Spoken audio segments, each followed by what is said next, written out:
Hi, my name is Councillor Kevin Rogers. I'm the Labour and Cooperative Councillor for the Great North Road ward in Doncaster.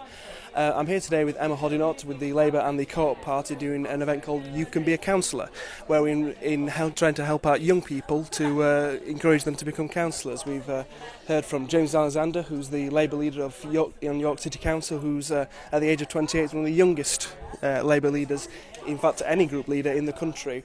We've also heard from Ian Adderley, who is an encyclopedic knowledge of local government and how one gets elected. Hopefully today give you an insight into the role of being a councillor and also how you get to be selected as well as a councillor within the Labour Party.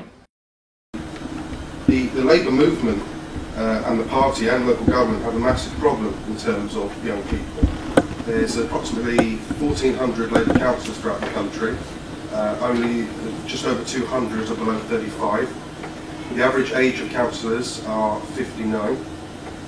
It was 57, I think, 4 years ago, so it's actually getting worse. I think the important thing is just to really get involved with your local party, prove to other people that you can really be a contribution to the local party, to your community, and actually show that you are a credible person that can then stand for local government. My name's Lucinda and I represent Kirkstall in Leeds, and I was elected in 2008 when I was 27, so I've been around for 2 years. I feel a bit of an old hand. He said, oh, well done in your new position. I said, thank you very much. And how did you get that job then? Was it a youth thing? And I said, no, it was a skill thing. And he said, oh, don't take offence. I said, no, I didn't. So there is discrimination out there, even amongst kind of our own. And it's more about the fear of young people coming in, taking our jobs, you know, and taking our positions, and what do they know? But I think the only way, you can't argue it with them because it's pointless, and you'll just be seen as this young upstart who's got a bit of a chip on the shoulder. The only way that you can change that attitude is by actually demonstrating that actually we do have something to contribute and we do know what we're talking about.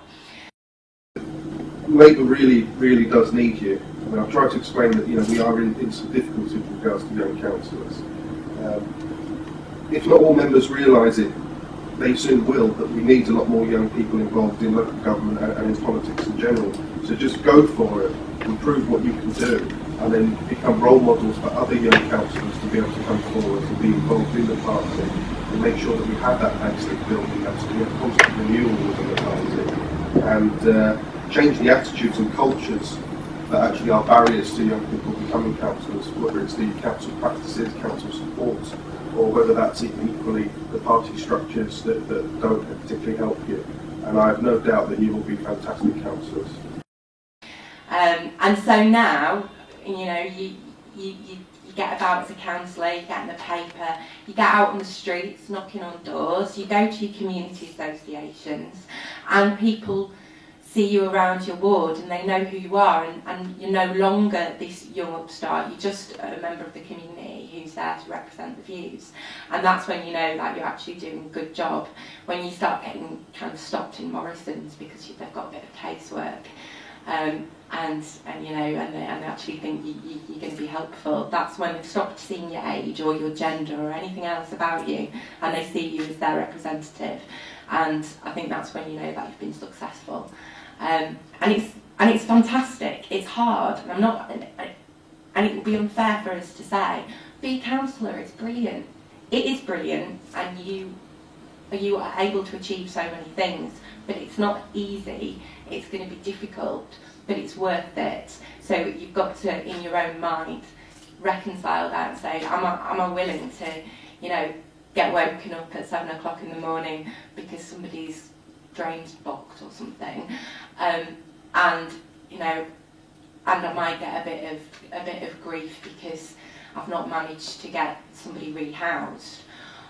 But then at the same time, you can go into a committee meeting or a scrutiny board and you can really argue for what you passionately believe in, and you've got to take the rough with the smooth, and it is worth it, but it's always a bit of a challenge as well. I think it's important that they get involved in the community and also get involved in the Labour Party more widely.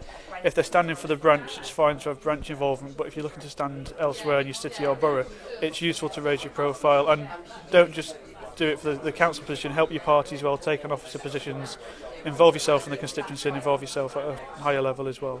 What I would appeal to you is that over the next few years here in Yorkshire, Cumbria and elsewhere, because I know there's people from outside Yorkshire, there will be lots of local elections coming up.